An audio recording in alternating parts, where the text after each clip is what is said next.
Hello, boys and girls, moin from Mainz, and welcome to another Wingfoil Experience podcast. And today we have Matteo Guazzoni from Roberto Ricci Design. He is a former professional windsurfer. He's now in charge of the marketing and the team riders of Roberto Ricci Design. And we talked a lot about the new collection that they have right out now. Topics we covered today is what conditions Matteo's prefer to go wingfoiling and where he prefers windsurfing and other stuff, other sports. We covered like what are the differences between the Roberto Ricci wind wing and the Evo wing, between the different boards. What can you do with the Abel Lago and stuff like that, which is the inflatable board of RRD. And also what I find very interesting, RRD had last year one foil for wingfoiling. It was called the universal foil, and it really was a universal foil because I used it for wingfoiling, I used it for wake foiling behind a boat, I used it for surf foiling, stand-up pedal foiling, and I even tried it in windsurf foiling. To be honest, only one time, but it worked. And I think that was very outstanding. They changed their philosophy a little bit this year because they wanted to provide more foils, which I think is fair, but they also have this universal foil, and I'm not getting anything from Roberto Ricci to say that, but I really think if you just want one foil and you want to cover a lot of sports, you can even kite foil with it actually. So that's a foil you want to get because you have one foil and you can do everything with it. I have not tried a foil in the market that can cover all these disciplines. And I really still like it. And as I said, I'm not attached to Roberto Ricci in some way, but this was my favorite foil last year, and I used it in multiple sports, multiple conditions, and I had a blast. And it worked really, really well. It was not like it worked a little bit. But enough talk about the RRD foil. We're now going to talk about Matteo and his story. And here he is, Matteo Guazzoni.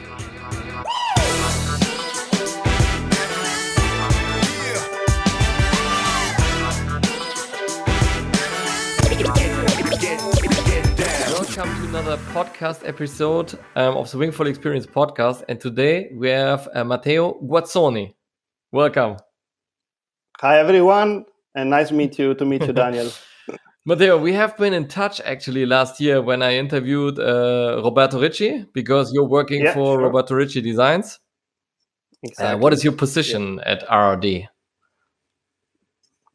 Sure. I work with Roberto. I'm the marketing and team manager for RRD since 2016. Mm-hmm. So basically, I'm dealing with everything regarding obviously managing the team and now everything what is promotion of the brand, the website, social media, all what is related to marketing, basically. Mm-hmm. Yeah.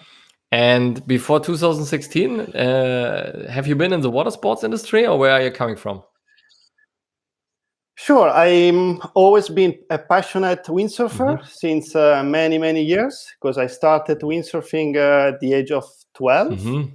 So I always did it as at the beginning, it was not my first sport, but then slowly, like around the 18 years old, it became my first sport. And I did it as I say on the professional level from around the 21 to 27 years old, and I was sponsored by Roberto actually. So I've always been related with the brand since my young age. I would say around 21 years old. Then around 28, I stopped with my competitions and I went for other experiences. I'm from Milano, so I work in a big company in Milano, mm-hmm. Working on the energy sector. Mm-hmm. So everything related to clean energy, renewable energy, mm-hmm. like this sort of teams. And then after, I would say 6-7 years of that experience, I had the opportunity to start a new experience with RRD. Mm-hmm. So since then that I'm basically working with them. Yeah. And so you know exactly how your team members feel because you're also responsible for the team riders. You have been a former team rider. Does this knowledge help? I think it's yeah, sure. I think by being being have been a rider, and also I still like to try to do my best on the water and try to keep my level up. So I perfectly know, like, I think I'm still a team rider in somehow. So I like actually this part of the job. It's one of the one I like more because it's very much related with the guys, and I try to follow obviously their needs and try to do my best to make them happy, and also to have a good promotion back for the brand, obviously. Yeah. What do you think? What changed, like, from your time being a team rider to today? Well, I'm sure it is more like the way the world changed, because I remember at my time I was like I would say not only, but 90% was focused on my training and on competition. So for me, the goal was going in the water, try to do my best, then go to the events, try to push as hard as possible, and try to take a result.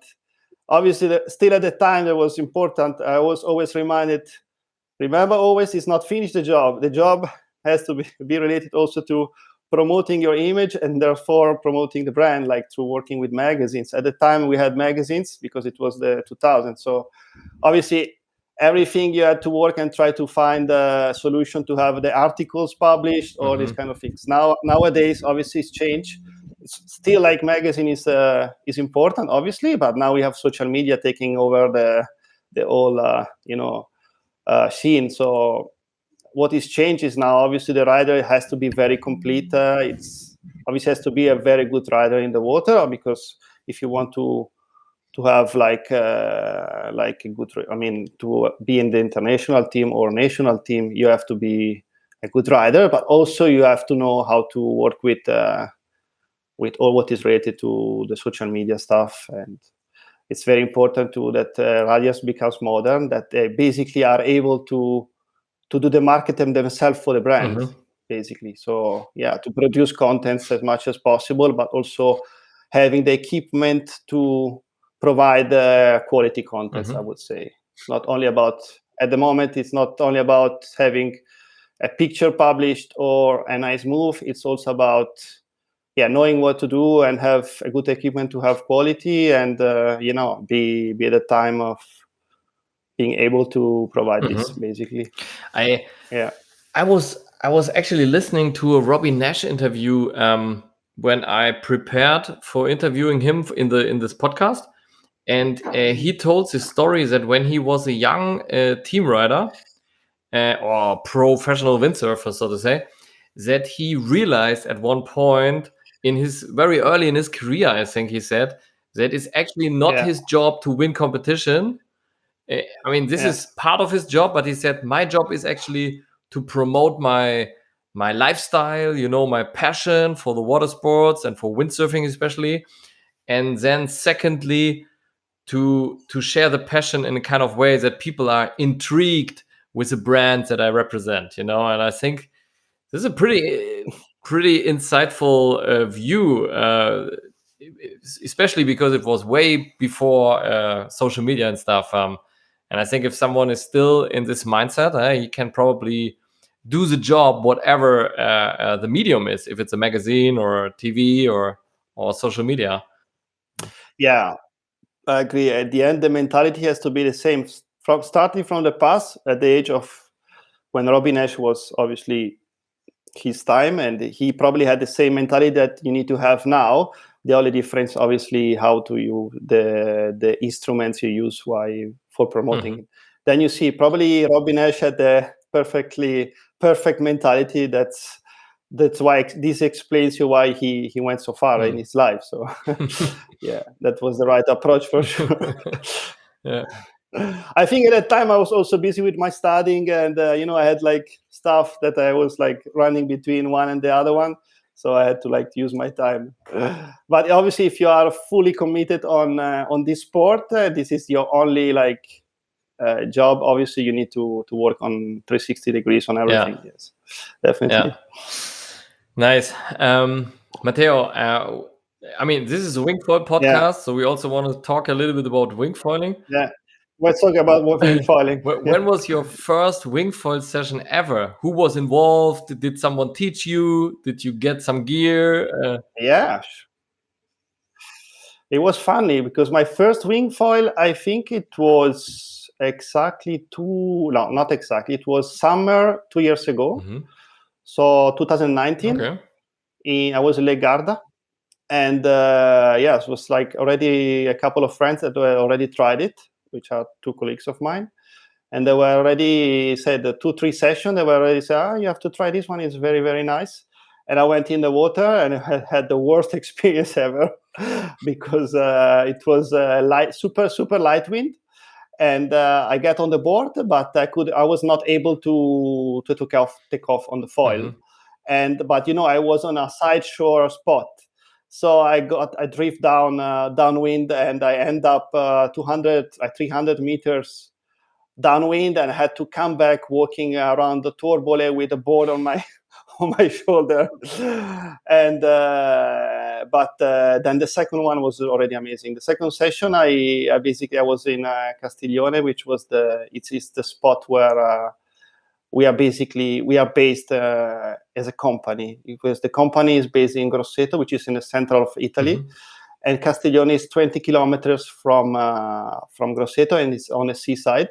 And we have the spot there where we have all the testing with Roberto and everything. We have a beach and have the spot there. And I tried there, and I was having basically the same experience. But after like 20 minutes, I was downwind, and then I got a good gust. I went on the foil, and straight ahead, like I was flying. And then I came back upwind, and it was the greatest experience. I think I remember this as like my first planning on the windsurf, so super good. And started from there, then I started to improve and everything. So have you been that was windsurf foiling beforehand, or did you start with a wingfoil with the first foil? Yeah. No, I was already wind foiling since 1 year. Okay. Yeah. So obviously that helped a lot because wind foiling is similar.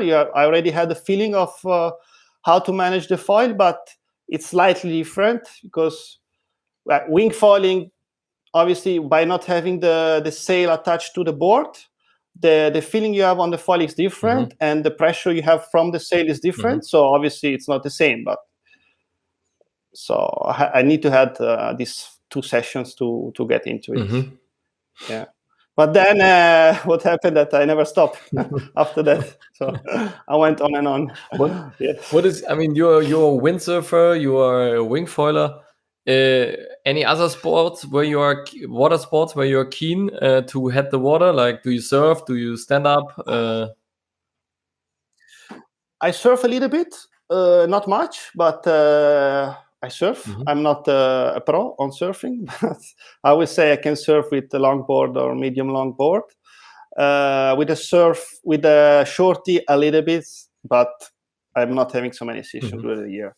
Then obviously supping is something I do sometimes. The only water sport that I'm not practicing is actually kiteboarding. So it's something that I was starting, and I was having in plan to go to learn it, but then it was at the same time when wingfoiling came in, and so it was a bit okay. I had this new thing, the other one, and then I went on winging, and but I think I will do it soon.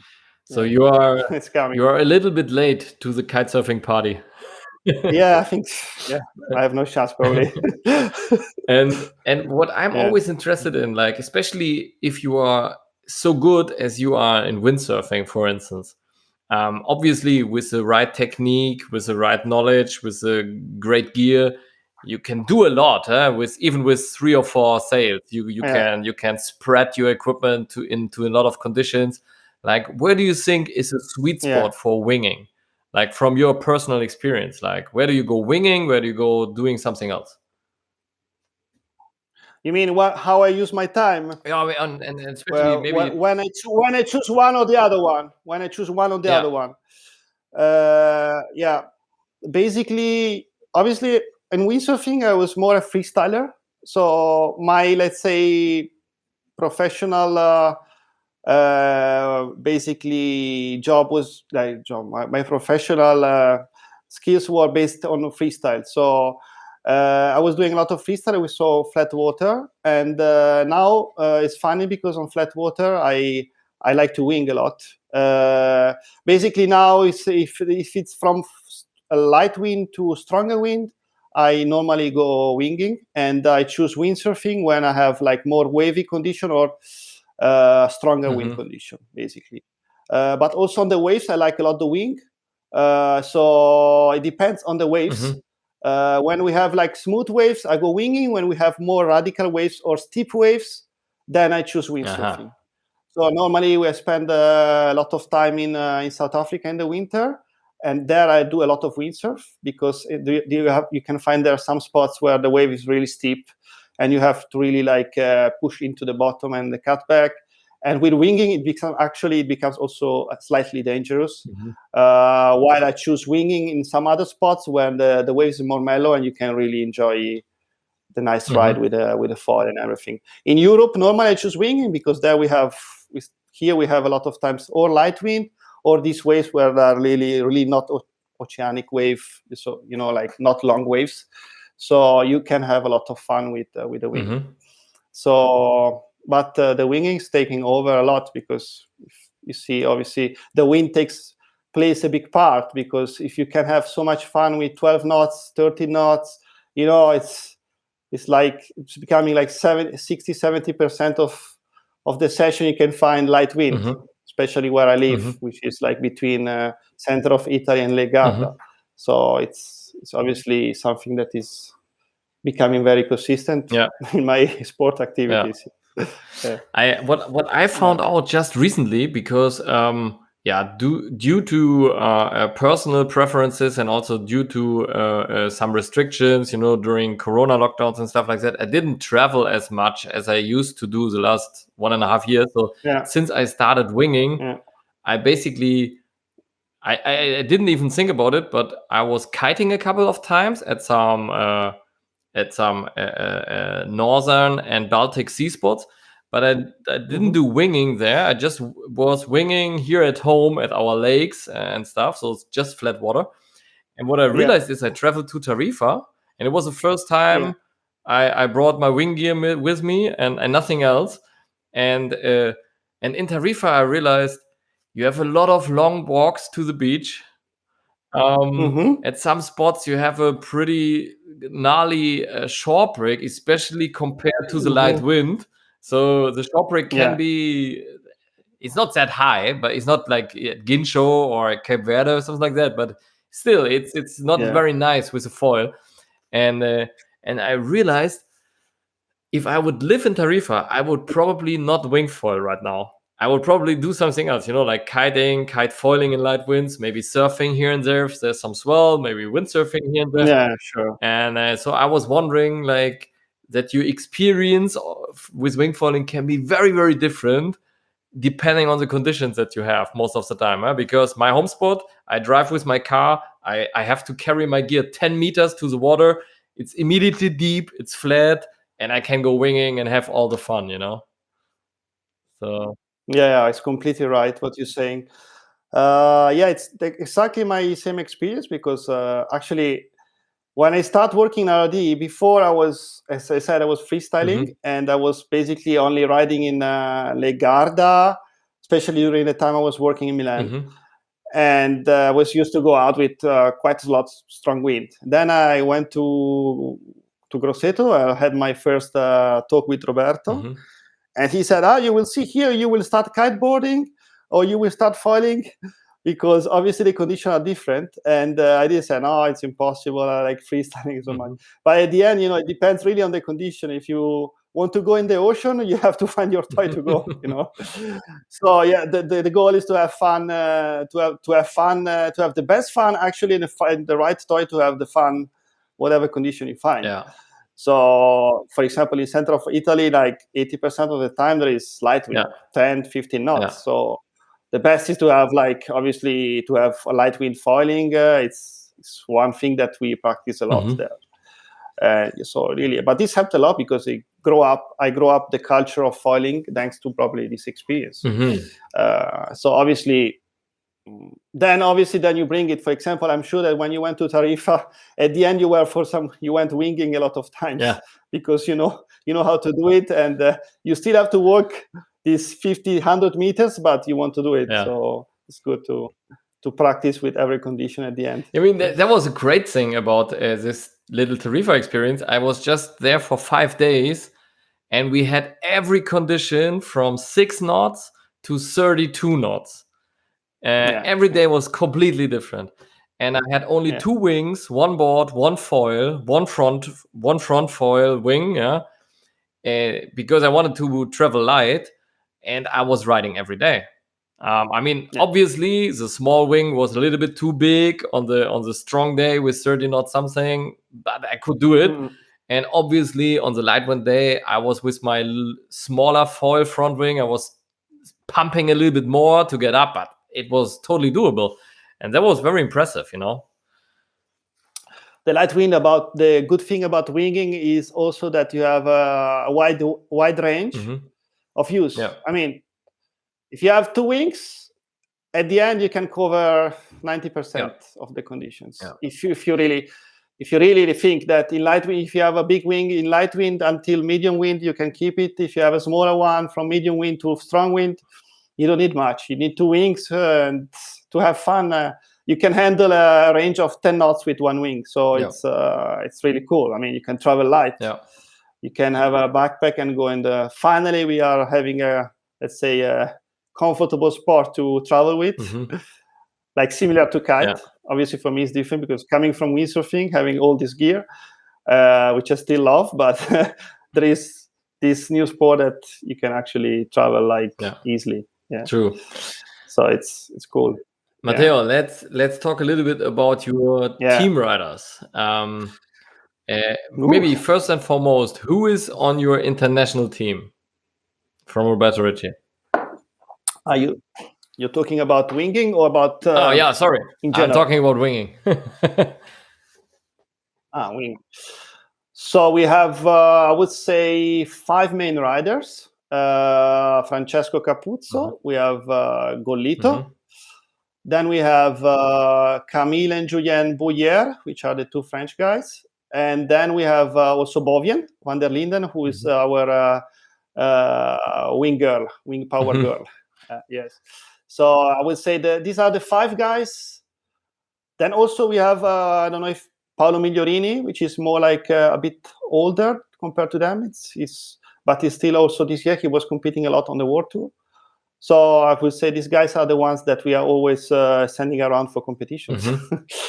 And also, and your team was pretty successful recently, huh? The best result was taken by also Francesco this year. He won in Switzerland the Euro Cup on the GWA on race. So, but he's also very consistent in all other competitions. So, but every rider, is good. I'm happy about all of them. They are doing good at the moment, a good job in promotion. So the Camille and Julien, obviously, I don't know if you know them, but they are like crazy good on creating contents and pushing the limit of the sport. They are very, very good. And Bowien is actually at the first place of the GWA in the surf freestyle. So we'll see what's happening in the next competition coming. And Gollito, everyone knows Gollito, of course.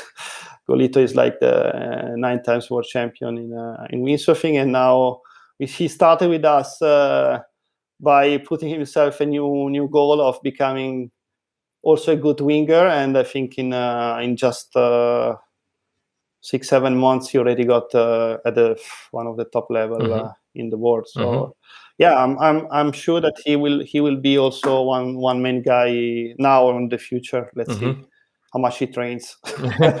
Depends how many hours he spends in the water. I mean, the 2 interesting stories that I heard about Roberto Ricci team riders is that first and foremost that Balz Müller was a little bit annoyed by Cappuzzo because he said, this crazy guy, he's just always, like fighting with me head to head. And that was very interesting to me, that Cappuzzo is like really, really on the edge, like he's on the top right now on wingfoiling, I would say, and I think it's hard to get there because there are a lot of people were pushing in, and with all the different skill sets coming from windsurfing, or some people were coming from kiting. I think it was hard to make it into the top 3, top 4, and it was very cool. And then Gollito. Sorry. Yeah. No, I was just commenting about Francesco. Francesco is such an active guy. He's like spending and working on every water sport every day. He's basically really, really pushing he's like he has a lot of motivation at the moment. So obviously he can do everything. So he can swap from windsurfing to kite surfing to winging. It's funny because sometimes we are at a shooting and he can do 3 sports in one day, and we shoot him in 3 sports in one day. Crazy. So, and now it's very good, obviously, because he got passionate about winging, and recently, not much. I think it's a year or so, and he's pushing the level. He also got a lot of skills recently on racing, because he was also working a lot on technique and strategy for racing, and he became good on racing. And obviously in freestyle he has the skills because he's coming from kiteboarding and freestyle windsurfing. So he's just a matter of spending time in the water, and he does it. Mm-hmm. Yeah, it's good. Yeah, he's pushing really hard. You were asking. Cool.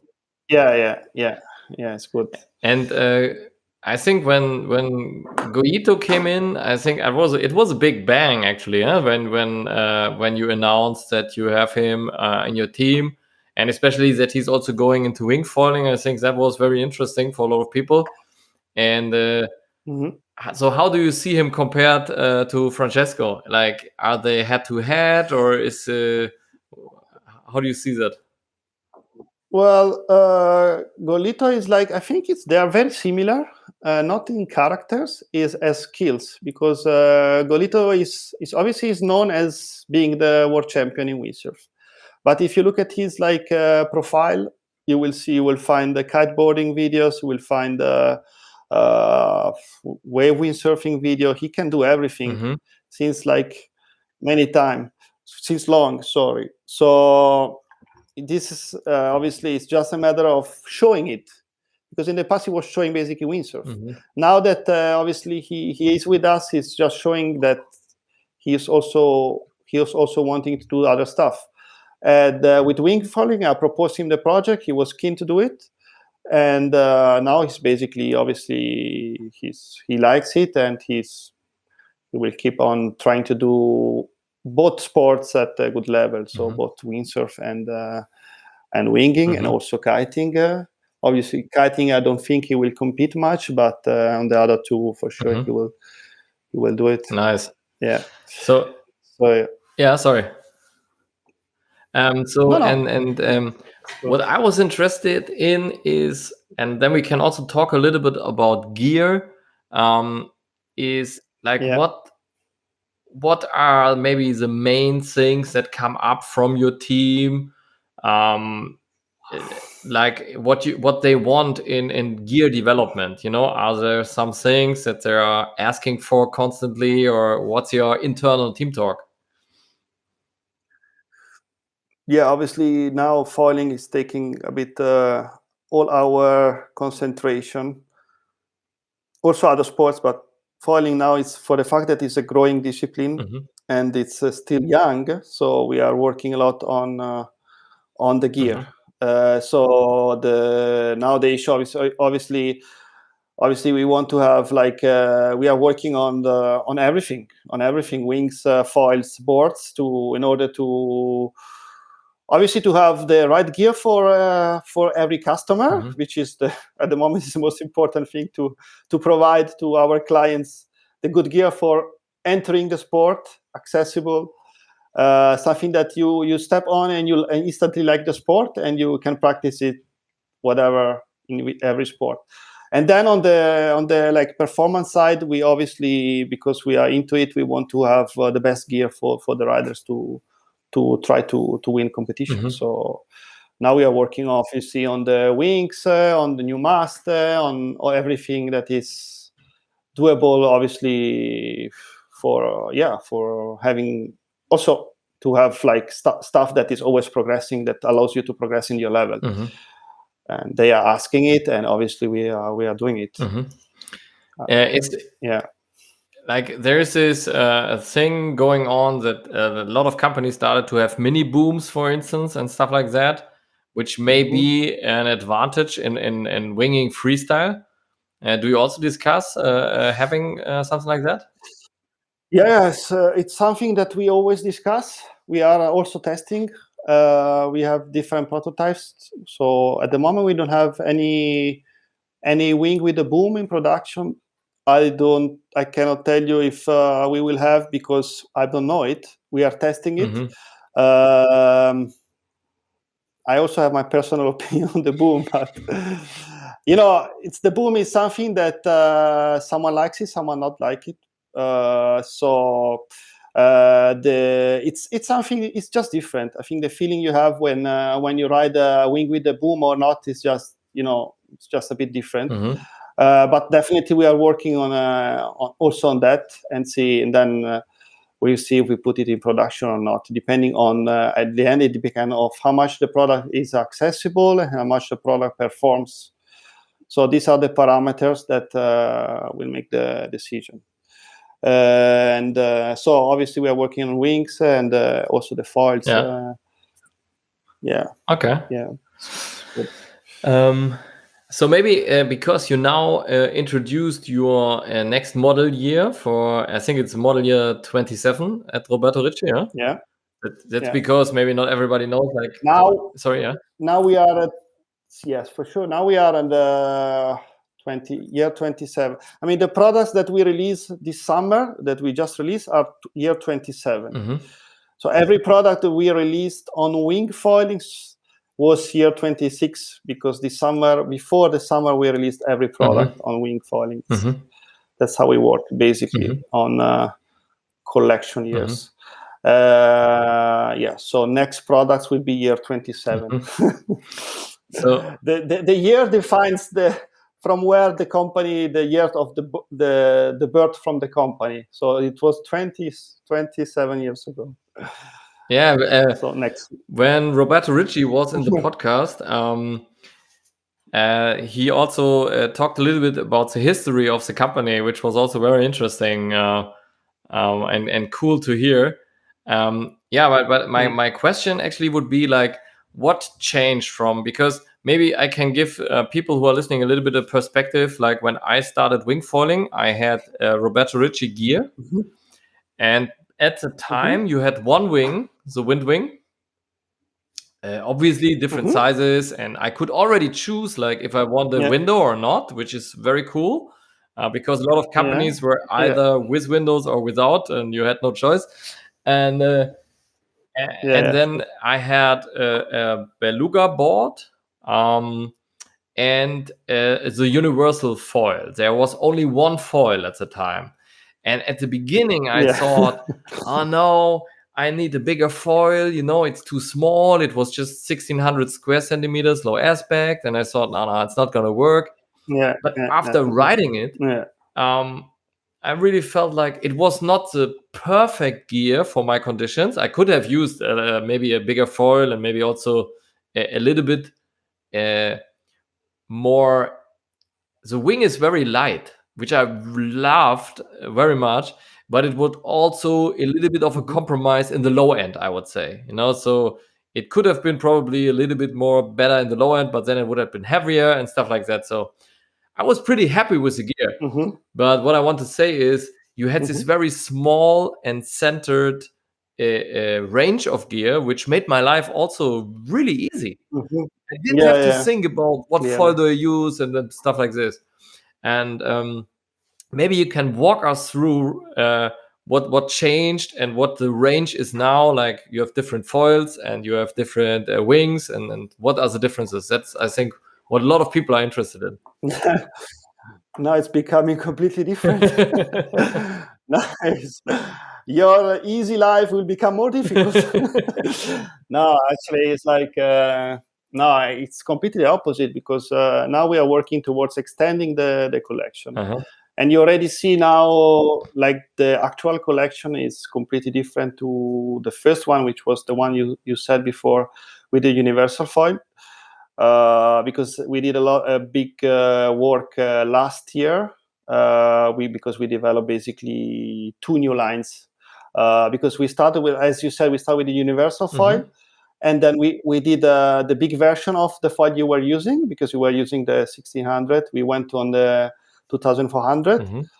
So this is obviously the set for starting, basically, with a big front wing that everyone obviously likes now, the beginners likes, because with that wing you basically step on the foil, and if you are stable, if you have some stability, you can fly easy. With like 6 knots of speed, you're already taking off. So obviously it gives you pleasure as soon as you start, and you start to love the sport. And then obviously we developed the line of the dynamic, which it's like more for the getting a bit more into the performance, and also having different size, like from 2000 to 1400. And this is more like a high aspect ratio front wing type of foil, very much for free riding, for intermediate level guys. And then we have the pro line, which is more like for freestyling or wave, which also ends up with smaller wings for like riders or team riders that like to have more speed, or want to jump, or want to basically ride faster. It's about faster. Obviously, you have the takeoff is coming after. It's like it's a bit more technical to take off, but then once you are up, you have more speed. And obviously the ones who are like looking into the performance, they like a lot that one. But I would say that every type of foil has his use. And now we see. And I mean, maybe I can add something, because I hear a lot of people in my community, like they want to buy a foil and they shy away from the big foils because they think it will be boring, too fast, and stuff like this. And I always tell them, I mean, I have been winging a lot, really, like the last year. I think I'm okay with my level, and still I can have fun on a big foil. It's not boring. Yeah, sure. You can try new tricks, and you can, because it's so stable, you can do a lot of stuff in low wind. And I think it will not get boring too fast. You can always use a big foil for the low wind days, if you have one. So yeah. Obviously, it's nice to not use too much fatigue, or like too much energy, spread energy by trying to pump the foil when it doesn't come out. So when you have a big foil, you instantly have fun. You fly with no wind or light wind, and you just have your session. You can try every trick you want. You can also jump on it. So it's obviously something that I think everyone should have in the pocket to take out on every level. Especially, it's so nice to practice foil when it's light wind. So, at the end, depends on where we live, but in majority of the spots, I'm sure if you go riding on a lake, that's the wing to have. Because you want to have your hours of freedom out when you finish your job, and you just want to score, and then you come back happy at work. And the way to score is having the equipment that provides you that lets you fly and everything. So that it's like going to have a run. If you want to run, you run, and then you're back and you're fine. So actually, it's better to foil than to run, I guess. So it's. As you said in the beginning, so 90% of the time I'm having a 4 and a 6 square meter wing. So 90% of the time I'm using the 6 or the 4. And I always say, when I'm alone at the beach, I don't see any windsurfers, I take my 6. When I see the windsurfers coming, I take my 4. It's easy. Perfectly. That's your parameter. And now, recently, I started to do the same with a foil. So I have a foil that I use when it's really low wind. There are no windsurfers, there are no kite surfers, maybe not even. and then I have a foil that I can use when the windsurfers are coming because it's faster. And then the thrill is different, because sometimes wingfoiling, when you dial in all the tricks, you're polishing your tricks and you're still going very slow. Everybody's going very fast around you. It can also become boring after a while. And now, since I have a smaller, faster foil, I feel like, whoa, it's such a thrill. Now I'm going faster as well. Just to go straight. You're already like, oh, it's awesome. Yeah, it's crazy. No, it's actually, we start liking every part of it. So also when there is stronger wind, also using smaller wings actually is very fun because you can hear really. You start to see that you go at the same speed of windsurf, which at the beginning was not. Beginning we were like always flying, but when there was wind, the windsurf was faster. Now the speed is there, so it's it's just good. Yeah, it's good to develop this project. Obviously, there is a lot to do. So maybe let's talk about. We talked about the foils. So now you have 3 different lines of foils, like the universal. Then you have the pro line, dynamic. And in between the dynamic. What changed with the boards?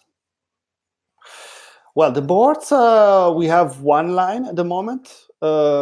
Actually, we have 2 lines. But the main line is the Beluga, as you mentioned before, which is the dedicated board for wing, basically. And we have it on every size, because starting from 125 liters to 35 liters.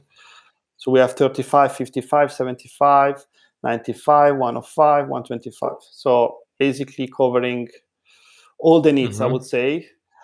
The other line we have, it was starting before, it was a pocket rocket line, which is basically a windfoil board, but it's actually not only, it's also an overall all-rounder that you can use also for winging, especially at the beginning, when you have let's say beginners, or basically beginners, because this board is basically used with we have 140 liters and 120 liters, so it's good for starting the first 4 or 5 sessions. It's perfect.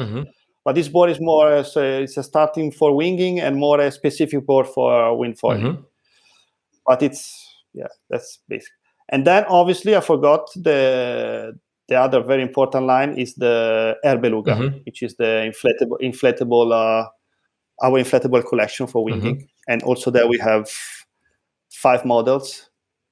So it's and this is also taking over a lot because people start to like a lot, and the performance reached with that board is very, very good. It's very consistent. The board is super rigid.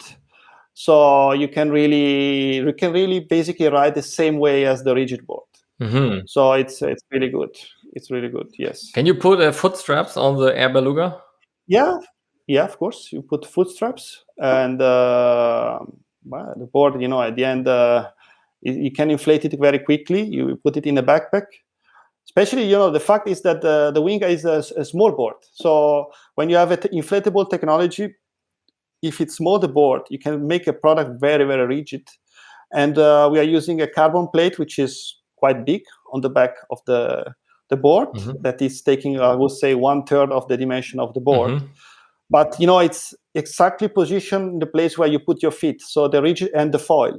So the rigid part of the board is there, So you really, I was using it a few times ago, and you can jump, you can do back roll, you can do every kind of move with that.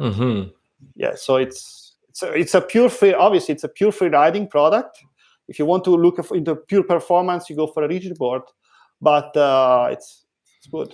I mean, what I really like about the inflatable boards is it's great to travel with. I mean, doesn't matter if you're traveling by car and you need to fit in your surf gear with the family packages, or if you want to travel by plane, because actually what I don't like about traveling by plane is I'm always, after the landing, I check my boards. Hopefully nothing is broken. But when you have an inflatable board, what is to worry? It's good. I said it's good. The other good thing is that the product is consistent, because, for example, if you have a school, you can basically, it get damaged easy. The rigid board, sometimes, if you rent the board to people, and you have so many customers and clients that use the board, maybe sometimes someone is not really taking care of the product. The rigid board, you're stressed. You see the product after one day. This small scratch. There is a small scratch there. There's more scratch. And then at the end of the season, you're like, the board is great. But with the inflatable board, it's like, obviously you can go against everything, and still, obviously, but the board is keeping the good condition longer. So it's for school, for sure. Also for school, it can be a solution for teaching, and for keeping the product there. Yeah. Interesting. So let's talk about the wings. You have I'm coming from the time where you had one wing line. Now you have two, right? Yes, we have the wind in collection. Now we have the Wind Wing V with the window, so the black one you mentioned before. And then we have the Evo Wing, which is the new one that came out this spring, like last spring. And so those one are the two we have. Basically, the more actual one is actually the Evo Wing, which has some difference, some improvements compared to the Wind Wing. So these are the two ones. So how do I choose which wing should I buy? In terms of size? No, in terms of size. Do I choose the Wind Wing, or do I choose the Evo, or what are the pros and cons? I have to check the stock. It's I think that now, obviously, the most modern one is the Evo Wing. More because of the one thing is for sure for the handles, because you have longer handles, and I'm sure on every level you prefer it, because for like novice riders, it's easier to position your hand. You can slide your hand on the three handles we have, so you just put the hand there and you find something. So it's very easy. And also if you are a good rider, you can just grab the handles very quickly on the transitions and everything. And then it's also a bit more power. It's more powerful, so you have by the low end to start, and you have like power and stability on the Evo Wing, which are very good. So these are basically, it's also very light. So I think this is more or less the speed is consistent. It's good. In fact, it's the wing that our rider Francesco basically is using nowadays and is winning competitions. So it looks quite fast. Let's dive a little bit into the weeds. Like with the Wind Wing, I noticed that my favorite size was always the 4. And I could even sometimes already pump the 4 when I could also maybe probably would have made my life a little bit easier with the 5, but I still would prefer to take the 4. And the first couple of weeks I didn't notice it, but then I realized the middle strap was completely different. So maybe for everybody who's not familiar with the Roberto Ricci wings, when you have the 5 and the 6, the middle strut is coming your way, so to say, and you have a piece of a ripstop between the middle strut and the profile. Probably that's because the Wind Wing is a little bit more low aspect with a bigger size, and the smaller one is actually going into the profile. And that made a big difference for me in the handling. You're right. Do you have the Evo? Is it also like changing the shape when you change the sizes? No. The Evo Wing is the same shapes, all the sizes. It's basically, it's not obviously the same as the Wind Wing, but it's a similar strut profile compared to the Wind Wing in bigger sizes. So the one you were referring, the 6, obviously has a strut which is like more coming on the outside and not having this curve on the inside. So, and obviously this thing gives more like better low end and a bit more power. So the wing breathes better, and that's why when you pump, you feel like you have more power and drive to come out from the water. At that time, we decided to have like the small sizes, the 4 and the 3 on the wind wing with a different profile, because obviously you use that wing with stronger wind, and we prefer to have a more neutral profile and neutral sails, more like for stronger wind, which is in fact if you try, I'm sure you try good the wing, and you see it when you go and you have consistent wind is very stable. It's missing probably, it's like compared to the other one, it has a bit less power to start and take off basically. But now obviously we realize that that is good to have this power at the beginning in every size, and to have this shape is very functional for the performance, for having a product that works well. That makes sense, yeah, and it also makes sense to have a low end or pumping capability in every size, because because I also feel like even when the wind are stronger, if I see it's gusty, I prefer winging over windsurfing. And for the gusty conditions, sometimes especially with my 4 in the low end, like there is this lull in the wind where you need to pump it out, and then there's a very strong gust and you need to neutralize it a little bit. And it makes my session so much better than to go with a 4 if it's gusty, than to take, I don't know, a 4750 windsurfing sail. Sure. I understand. You always, at the end, when you progress on the sport, you always try to use less size. You say, okay, but now I'm good, I can take off with lighter wind, and then you try to reduce the size. At the end, you end up you are there and you want to have the gas to fly, and you need some power somewhere.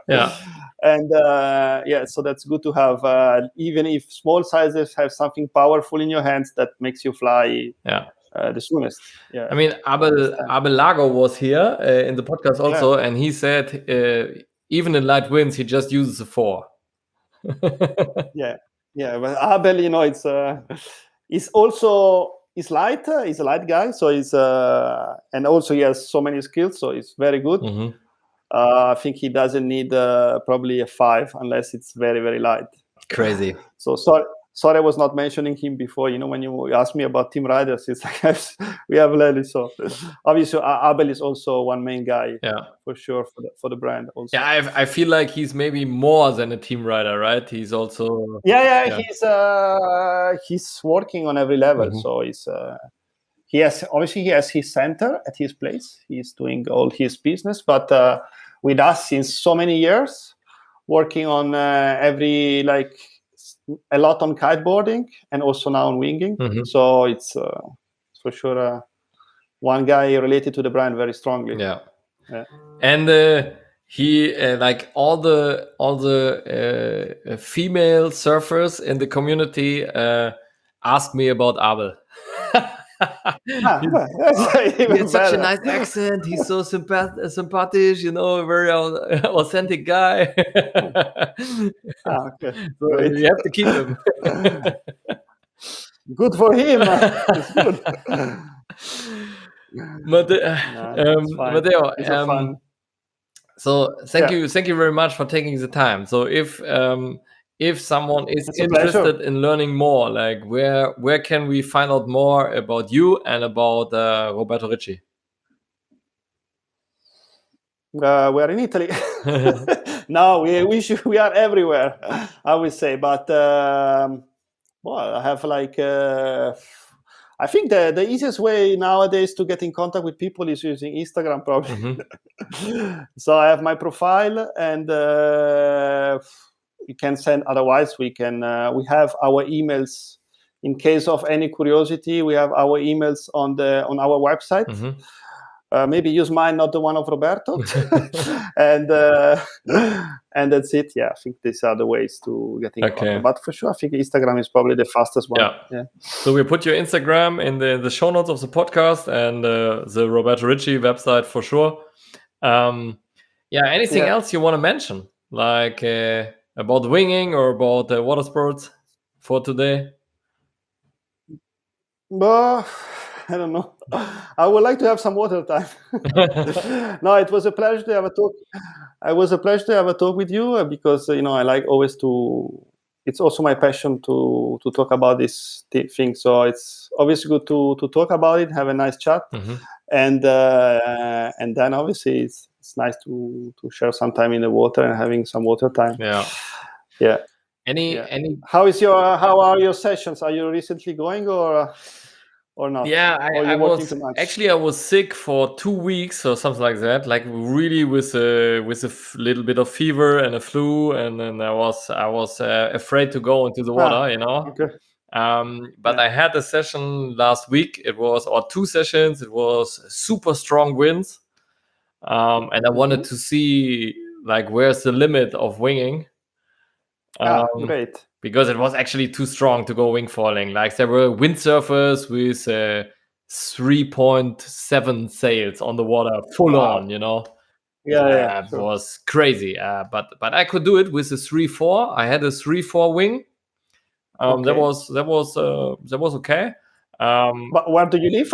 What is your area of where do you wing? No, it was here at my home spot in nearby Frankfurt. But we had a strong wind, and we had reported gusts on the weather station up to 50 knots. Yeah, that was crazy. 50 knots in the gust. Stuff. Like the basic wind was 25, 35 knots, and then in the gust that was too much, really. Radical, I guess so. Really radical. Yeah, I crashed one wing on the land. It was not even on the water. I just put it on the land, and I was afraid to attach it to my board, because when you have these strong gusts, your board can also go flying, right? So I attached the wing to a tree because I thought, okay, maybe the tree stays there. The tree is probably going to stay. And then there was a gust coming, and there was a little bit of a wind shadow. So the gust hit, and it took the wing, and it boom flapped it into the tree from the wrong side, so to say. And I was like, fuck. Destroyed everything. Any breakage? Yeah, it was. I could patch it, but like for me, if I destroy something, I prefer to destroy it in a good session. Not on the car park. Not on the car park. Yes. Obviously, you want to go up there doing something crazy, go up and say, I did it, but I broke it. Exactly. That's fine. It's a little bit like, like sometimes you have these crazy stories. You do, if you get hurt during doing a crazy trick, okay, that's the story. Yeah? You have a story to tell in the bar. But if you hurt yourself because you fall over your board in the car park, and you break your leg or something. I know, perfectly. Obviously. But sometimes it happens. It's like this. It's like this, sometimes. But you have also a little injury today, right? I have like a distortion of my right knee. And I was doing wingfoiling 3 weeks ago. And did it happen in a session or what happened? It happened in the session. Okay. Good for you. In the session. Yeah, this time was good for me. But also there, at the end you have to. It happens that you get injury in the session, but also there it's like every injury is something that you think after when you do it, then you say, I could avoid it. I could like this. I could that. You're thinking too much about it. At the end, you have to go always very, very determined to try new moves, but it happens. It happens. The one thing that I hate the most, and it happened to me with windsurfing, with kitesurfing, and with wingfoiling, not yet, knocking on wood, is when you are really unlucky and your foot is somehow in the strap still, and then there's a wave coming that way and you're going this way, you know, something like this, you know, and it's like, I hate this kind of injury because it's so unnecessary. It's just a bad luck that you get stuck in the foot strap. I know perfectly exactly what happened to me. Yeah, it's, you know, normally when you hit your knees, because one foot goes out from the strap and the other one stays in. So what happens is, if this happens, if sometimes it can happen because obviously your body rotate in not a natural way, and the board goes on one side, your body goes on the other side, and your knee takes the worst. but I would say that well, it's something that happened to me. It happened in windsurfing a lot of times. So it's not about. It's something that happens when you do sport and you try to go full power or whatever it is. So it's something. Every sport has some injuries sometimes. So it's perfectly normal. Perfectly normal. You know, that's also the good part, the funny part. It is, yeah. But also, I feel like now sometimes I feel like, especially in conditions that are very rough, like last week, I feel like, okay, the conditions are so rough. I basically I know the chances to get hurt are very, very high today. So I played very safe, and I like to push it more when the conditions are giving me more room to fail, you know, like I realize that I'm not 20 years old anymore. You want to play in your playground. Yeah. Understandable, of course. Everyone, I think, has his conditions. Every rider. Yeah. Matteo, thank you very much for taking the time. Thank you very much, Daniel. Say hi to your gang. If you talk to Abel, to Roberto, to whomever. Really appreciate it. Really appreciate it. And see you on the water, hopefully. Ciao, Daniel. See you, everyone. Bye.